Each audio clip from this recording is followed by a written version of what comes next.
Good morning friends. मैं जमशेद सिंह कपूर किस्मत किस्से कहानियाँ में आपका स्वागत करता हूँ।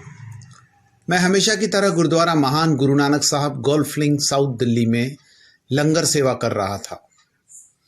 मुझे तयशुदा समय के हिसाब से जसलीन चोपड़ा अमर कॉलोनी साउथ दिल्ली से मिलने आई। मैं उनके साथ में गुरुद्वारा महान गुरु नानक साहब के बगल में जो मेरा ज्योतिष नाम का बंगला था वहाँ गया। अपने काउंसलिंग रूम में कॉफ़ी पीते हुए मैं जसलीन चोपड़ा के साथ डिस्कस करने लगा, जो अमर कॉलोनी साउथ दिल्ली से मेरे पास में मिलने आई थी। जसलीन चोपड़ा ने बताया कि वो प्रेग्नेंट है और जैसे कि मैं उसको पहले बता चुका था कि आपको ईशु का योग है और बहुत समय से वो बच्चों के लिए परेशान थी और उनको बच्चा हुआ करीबन 13 साल बाद और वो कंसीव कर रही थी, तो कुछ एक्साइटमेंट उसके अंदर में थी। तो उसने कहा कि क्या ये बच्चे में जान आ गई है और क्या इसमें आत्मा आ गई है, या ये सब बातें वो कहने लगी। जैसे कि लोग बोलते हैं कि महाभारत में एक प्रसंग आता है जिसमें अर्जुन का जो पुत्र है अभिमन्यु, वो बचपन से गर्भ में ही वो जो उसको कृष्ण बताते हैं चक्रव्यूह में घुसने का वो सारा प्लान वो समझ लेता है, पर निकलने का नहीं बता पाते। ऐसा कुछ कहानी है। तो ऐसा ही उनके दिमाग में, जसलीन चोपड़ा के दिमाग में क्यूरियोसिटी थी और वो मुझसे मिलते रहती थी। मेरी बहुत पुरानी यजमान थी। मैंने उसको बताया कि जो बच्चे का गर्भ का जो शिशु है उसमें डेवलप होने की जो प्रोसेस है वो तो पहले महीने के बाद से ही शुरू हो जाती, जैसे स्पर्म मिलते हैं और जो भी कुछ होता है। पर जो गर्भ के शिशु में जान जो है, बच्चे की जो सोच है, बच्चे की जो पूरी डेस्टिनी है, आत्मा है, उसके अंदर में पैदा होने के 2 से 1.5 घंटे के बीच में ज़्यादा ये होती है। कई बार 2.25 घंटे भी लग सकते हैं।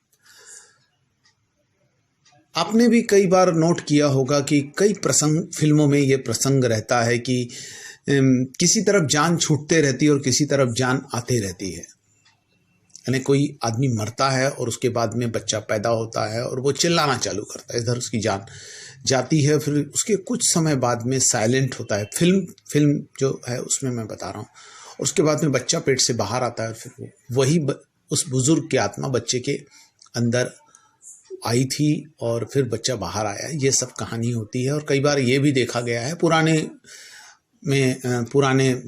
बुजुर्ग ये बताते हैं कि जो मरने वाला है उसको मरने के पहले कुछ टीका वगैरह लगा दिया जाता था हाथ पर, पैर पर कहीं, तो जो पैदा होने वाला बच्चा है उसको वही टीका लगा हुआ रहता था। ये भी एक देखा गया है कि पूर्वजन्म, इसके हिसाब से बहुत सारे बच्चे नहीं, 100% बच्चे पूर्वजन्म के ही होते हैं। अब आप ये भी सवाल कर सकते हैं, जसलीन ने मुझे ये भी सवाल पूछा था, ऐसा है तो फिर अगर हमारे देश की आबादी अगर आज़ादी के पहले जितनी थी उतनी ही रहनी चाहिए, क्योंकि अगर 1 करोड़ लोग मरेंगे तो 1 करोड़ ही लोग पैदा होंगे। तो उस पर मेरी स्टडी ये कहती है कि डिस्ट्रीब्यूशन ऑफ सोल, आत्मा बढ़ती है। अगर मरने वाला व्यक्ति चाहे कि मैं लड़की, यानी मुझे कुछ ख्वाहिश है मेरी कि मैं काश इनकी बच्ची हूँ, कुछ ख्वाहिश ऐसी है कि काश मैं उसका बच्चा हूँ, तो वो सोल डिस्ट्रीब्यूट हो जाती है। या वो सोचे कि मैं इंजीनियर के भी यहाँ पैदा हूँ और मैं वकील के भी यहाँ पैदा हूँ, तो 2 जगह मेल बन के पैदा हो सकता है। तो इस तरीके का मिला जुला जो कथाकथित पुराणों के आधार पर, इस पर कई फिल्में भी बन चुकी है। मैंने एक प्रसिद्ध अखबार के लिए लेख लिखा था, जो लेख बहुत पॉपुलर भी हुआ था। मुझे देश विदेश से फ़ोन भी आए थे। उसका इंग्लिश वर्जन लंदन की किसी मैगज़ीन में छपा था और उसके कारण मुझे बहुत प्रसिद्धि मिली थी। तो उस लेख में मैंने जिक्र किया था कि कुदरत फिल्म में जो कुदरत चेतन आनंद की बनाई हुई जो कुदरत मूवी है, इसमें राजेश खन्ना का रीबर्थ होता है और वो हेमा मालिनी का भी रीबर्थ होता है। मरने के बाद में वो पैदा होते हैं और वो दोनों की शक्लें वगैरह एक जैसी रहती हैं, कई बार बहुत सारी सिमिलरिटीज रहती हैं, ये सब देखा गया है। और वो इस पर मधुमती करके एक फिल्म बनी थी, उसमें भी देखा गया है कि उनकी शक्ल एक जैसी रहती है। तो वो सब मैंने जिक्र किया था। डिस्ट्रीब्यूशन ऑफ सोल जो है उस पर भी मैंने एक स्विस राइटर है उसका जो है वो ब्रिडा करके जो उनकी बुक है, वो ब्रिडा बुक में भी सोल डिस्ट्रीब्यूशन का जो बहुत अच्छा चैप्टर है, इसमें सोल कैसे डिस्ट्रीब्यूट होती है उस पर बहुत बड़ा उन्होंने प्रकाश डाला हुआ है। तो चेतन आनंद की जो मूवी थी वो कुदरत की मूवी, वो तो दिल्ली के एक केस से भी सिमिलरिटी थी। उसको दिल्ली का ना बताते हुए उस केस को थोड़ा सा डेवलप करके उन्होंने वहाँ का बताया था। शिमला वगैरह का लोकेशन उन्होंने लिया था चेतन आनंद ने, क्योंकि उनको कुदरत के नज़ारे भी बताने थे और बहुत सारी। तो जान जो है मूल रूप से जसलीन चोपड़ा का जो सवाल था कि जान कब आती है, तो जान उस समय आती है जब बच्चे को पूरी सोझी होती है कि पैदा होने के 1.5 से 2 घंटे पहले। इस तरीके की चीज़ें होती हैं जिसमें बच्चा बाहर आता है और वो पूरी था। कई बार हम ऐसा देखते हैं कि जान बच्चा धक धक कर रहा है, बच्चा ठीक हो रहा है, पर उसमें जान नहीं आती है। और उस समय कई बार ऐसा भी होता है कि बच्चा 7वें महीने का भी पैदा हो जाता है। तो मेन बात है पैदा होने के 1.5 से 2 घंटे पहले, अगर 7वें महीने के गर्भ में भी आत्मा चली गई तो वो बाहर आती है, क्योंकि उसको बाहर की दुनिया देखनी होती है, इसलिए भी वो पूरे फोर्स से बाहर आती है, गर्भ से बाहर आती है। इस प्रकार की कुछ कहानियां हैं, इसके तथ्य भी जोड़े जाते हैं। कुछ लोगों को अब ये भी देखा गया है कि पूर्व जन्म की बातें हर एक को याद नहीं रहती, लाखों में करोड़ों में एक आधे किसी व्यक्ति को कुछ याद रहती है। और पूर्व जन्म का जो हमारा चेहरा है, वो चेहरा नेचुरली उसकी बहुत सारे जो सिम्टम्स है हमारे इस बर्थ के चेहरे से मिलते जुलते रहते हैं। हम चेहरे तो माँ बाप के हिसाब से ही ग्रहण करेंगे, पर उसमें कुछ पिछले जन्म के चेहरे के जो कुछ सिम्टम्स हैं मिलते हैं, इसलिए हम कई बार फ्रेम टू फ्रेम माँ बाप के जैसे ना होते हुए थोड़ा सा उनसे डिफरेंस रखते हैं। तो जो डिफरेंस वाली चीज़ें हैं वो पिछले जन्म की आती है। कई बार हमारा चेहरा किसी और से भी मिलता है, तो वो भी एक बहुत बड़ी हिस्ट्री है जिसको ये किया जा सकता है। पिछले जन्म का इस जन्म से जो संबंध रहता है, वो ऐसा भी देखा गया है कि पिछले जन्म में जो चीज़ें, कुंडली भी इस बात को इंडिकेट करती है कि पिछले जन्म में जो चीज़ें हमको बहुत बड़ी मात्रा में मिली है, वो चीज़ों का अभाव थोड़ा सा नेक्स्ट बर्थ में रहता है। और पिछले जन्म में जो चीज़ें हमको नहीं मिली है, जो चीज़ों के लिए हम तड़पते रहते हैं, वो चीज़ें हमको आने वाले बर्थ में बहुत आसानी से मिल जाती है, ये भी देखा गया है। हम एक भारी तृष्णा से ही अगले जन्म में जाते हैं। तृष्णा किसी न किसी रूप से होती है। किसी से प्यार, किसी का प्यार पाने की तृष्णा हो सकती है, किसी महिला का पति होने की तृष्णा हो सकती है, किसी बच्चे का पिता होने की तृष्णा हो सकती है। कोई ना कोई तृष्णा यानी प्यास, एक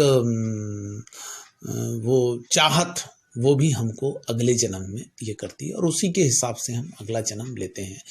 उसमें कुछ हमारे कर्मों का भी कुछ लेखा जोखा रहता है। अगर हम बहुत ही बुरे कर्म करते हैं, बहुत लोगों को सताते हैं, बहुत लोगों को परेशान करते हैं, तो हमारे को कुछ गलत जगह, जहाँ दुख तकलीफ़ों की मात्रा ज़्यादा है, वहीं पैदा होना पड़ता है। स्वर्ग और नर्क का कहीं कोई ये नहीं है कि आप ऊपर में चले जाए और वहाँ स्वर्ग है, और कहीं एक जगह जहाँ है नर्क। स्वर्ग नर्क हमको यहीं भोगने पड़ते हैं। इसलिए कई बार आपने देखा होगा कि स्लम में या दरिद्र वाली जगह पर या झोपड़पट्टी में या बहुत ही गरीबी की हालत में रह रहे लोग जो हैं, उनके यहाँ बच्चे बहुत आसानी से पैदा हो जाते हैं।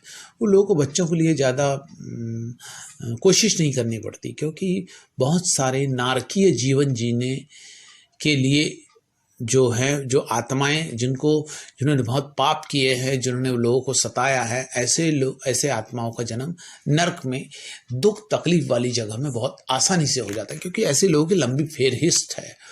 और जो लोग टाटा और बिरला के यहाँ बच्चे बहुत मुश्किल से पैदा होते हैं, तो ये भी देखा जाता है कि टाटा और बिरला के यहाँ स्वर्ग सा सुख लेने के लिए, उसके लिए वो आदमी वैसा चाहिए, उसके कर्म वैसे चाहिए, इसलिए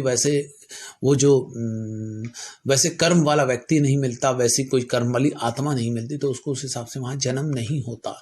तो ये भी बात ध्यान रखें कि आप जो इस जन्म में अच्छे काम करते हो, उसका आपको अगले जन्म में भी फल मिलता है। तो ये सोचते हुए भी कुछ अच्छा काम करें। और जिनका जन्म बहुत विपरीत परिस्थितियों में, वहाँ गरीबी और गुर्बत के हालात में हुआ है, वो लोग बहुत ज़्यादा मुश्किलों और परेशानियों का सामना कर रहे हैं। वो अपने इस जन्म के साथ साथ अगले जन्म को सफल बनाने के लिए कुछ अच्छे कर्म करें, कुछ अच्छे लोगों का भला करे। अच्छे कर्म का मतलब यही नहीं है कि सेल्फिश हो के अपने लिए जियो, अपने परिवार के लिए जियो, अपने खानदान के लिए जियो, नहीं, दूसरे के लिए जियो और ये करो। और आपको एक बात का विशेष ख्याल रखना चाहिए कि आपका अगला जन्म बहुत अच्छे जगह हो, बहुत सारे ये करो। तो एक सबसे अच्छा जो गुरु नानक देव जी ने जो उपाय बताया है, जो तरीका बताया, वो है लंगर सेवा। यदि लंगर सेवा में आप बढ़ चढ़कर भाग लेते हैं, हम जो लंगर चला रहे हैं उसमें आप सहयोग देते हैं, उसमें आप किसी को खाना खिला रहे हैं, ये आपको नहीं पता है, ना आपका मतलब नहीं है उसमें। आप अपने यहाँ काम करने वाले किसी ड्राइवर को खाना दे रहे हैं, नौकरानी को खाना दे रहे हैं, इसमें आपका सेल्फिश इंटरेस्ट है, आपका स्वार्थ है कि मेरा ड्राइवर मेरे लिए काम करेगा, मेरे नौकरानी। पर हाँ, आप हमको कुछ दें और हम आगे लंगर करें, तो उसमें तो आपका स्वार्थ ही नहीं है ना, वो अनून लोग हो जा रहा। तो यहाँ निस्वार्थ रूप से जो आप काम करें या लंगर सेवा में सहयोग करें, तो आपको दिखाई देगा कि आपका अगला जन्म भी बहुत अच्छा हो सकता है। जसलीन चोपड़ा को जो मैंने बातें बताई, उन्होंने बहुत अच्छे तरीके से उसको टेप किया। उन्होंने वो सारे रेफरेंस लिए, जहाँ कुछ किताबों में मेरा जिक्र आया है, कुछ मैगजीन्स में मेरे यूट्यूब में लोड भी है कई जगह। तो उसने दोबारा पढ़ा और फिर बाद में फ़ोन करके मुझे बताया कि बहुत अच्छा ये है। तो आप भी अपने इस बात को ध्यान रखिए कि हर व्यक्ति का पुनर्जन्म होता है और हर व्यक्ति जो है वो दोबारा पैदा होता है। वो अच्छे जगह पैदा होगा या बुरे जगह पैदा होगा, ये उसकी किस्मत से ज़्यादा उसके अपने कर्मों पर निर्भर है। तो आप भी अच्छे कर्म कीजिए, आप भी लंगर सेवा कीजिए, ताकि आप अच्छे जगह पैदा हो और आपका आने वाला जीवन बहुत अच्छा हो। धन्यवाद।